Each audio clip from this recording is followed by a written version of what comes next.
ఓం శ్రీ రాధాకృష్ణ. ఒక భార్య భర్తని ఎందుకు మంచిగా చూసుకుంటది? భర్త అంతే మంచిగా భార్యని, ఇంటిని, పిల్లల్ని పరువుగా చూసుకుంటే అప్పుడు ఏ భార్య అయినా చూసుకుంటది భర్తని మంచిగా. కనీసం అట్లా చూసుకోకపోయినా కూడా నా హస్బెండ్కి అసలు వాటికి చాలా దూరం అసలు. మంచిగా పరువుగా భర్త అవి అసలు లేవు అతనికి ఆలోచనలు అవి. చెడుగా ఎన్ని హింసలు పెట్టాలో నన్ను, పిల్లల్ని అన్యాయంగా మా పరువు తీయడం.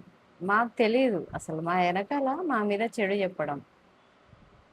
అతనే సైలెంట్‌గా ఉండేవాడు. ఏదో ఆయన్నే బాధలు యాక్టింగ్ అదంతా. బాధలు పడుతున్నట్టు కాదది. అట్లా ఎప్పుడు అట్లా ఉండేవాడు. నటించేవాడు అదే. అయినా గూడా మేము అతన్ని ఏ రోజు అసలు నేను గాని, నా పిల్లలు గాని ఏ రోజు ఏమీ అనలేదు. బాధ్యతగా ఉండవెందుకు? ఏమీ అనలేదసలు. ఎవరైనా ముఖ్యంగా పిల్లలిప్పుడు నా నా ఏజ్ 50 ఇయర్స్, పెళ్ళై 32 ఇయర్స్ నాకు.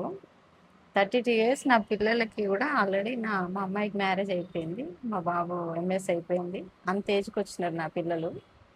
ఒక్కసారి కూడా నేను గాని, నా పిల్లలు గాని ఒక పండగ చేసుకుందామని గాని, ముఖ్యంగా సంవత్సరానికి ఒక్క పండగ అని ఉంటది కదా మనుషులకి. ఒక్కటన్నా పండగ. అసలు నా పిల్లలకి, నాకు ఒక్క పండగ మేము చేసుకోలేదు. చేసుకోనివ్వలేదు. అయితే అయినా కూడా మేము ఇల్లంతా శుభ్రం చేసుకొని, పండగలంటే ఇల్లంతా శుభ్రం చేసుకోవడం, పూజ చేసుకోవడం, మామూలుగా రెగ్యులర్‌గా ఏం వండుకుంటామో అవి తినడం. అంతే ఇంకా. కొత్త బట్టలు, బయటికెళ్ళడాలు ఏమి ఉండేవి కాదు. అయినా కూడా మేము సంతోషంగా ఉండేవాళ్ళం. అతని మీద కోపం చూపించేవాళ్ళం అసలు ఉండేది కాదు మా మనసులో. అతను అంతే అనేసి మేము కష్టపడి మేము నిలబెట్టుకుందాం అన్న ఆలోచనతోనే ఉండేవాళ్ళం. అతని మీద కోపము, ద్వేషము, అతని మీద చెడు చెప్పడము, మేము మాట్లాడుకోవడం ఏది ఉండేది కాదు. అతనికి ఎంత విలువ ఇయ్యాలో ఒక భర్తగా, ఒక తండ్రిగా విలువిచ్చేవాళ్ళం మేము. అయినా కూడా ముఖ్యం ఇంగ పండగ ఒకటి అనుకున్నామా, ఇంకొకటి ఏముంటది? కనీసం పిల్లల బర్త్‌డే అసలు అవి కూడా లేవు నా పిల్లలకి. అయినా కూడా మేము ఎప్పుడు అతన్ని ఏమి అనలేదు అసలు మేము.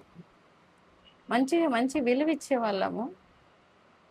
నా పేరెంట్స్ ఇచ్చిన డబ్బులతోనే నేను నా పిల్లల్ని చదివిపించుకున్నాము. మేము బతికినాం. అట్లా కూడా అతన్ని ఎప్పుడు ఏ రోజు తీసి పడేసింది లేదు. ఎంత విలువ ఇయ్యాలో అంతకన్నా ఎక్కువే ఇచ్చినాం విలువ అతనికి. అయినా కూడా 2021లో సంక్రాంతికి నేను, నా కూతురు బూడిద అయిపోవాల. గ్యాస్ లీక్ చేసినాడు. అయినా కూడా నేను పోలీస్ కేస్ పెట్టలేదు. ఇంత చూసుకున్నా ఈ రోజుకి నన్నింత హింసిస్తున్నారు. సర్వం శ్రీ రాధాకృష్ణ అర్పణమస్తు.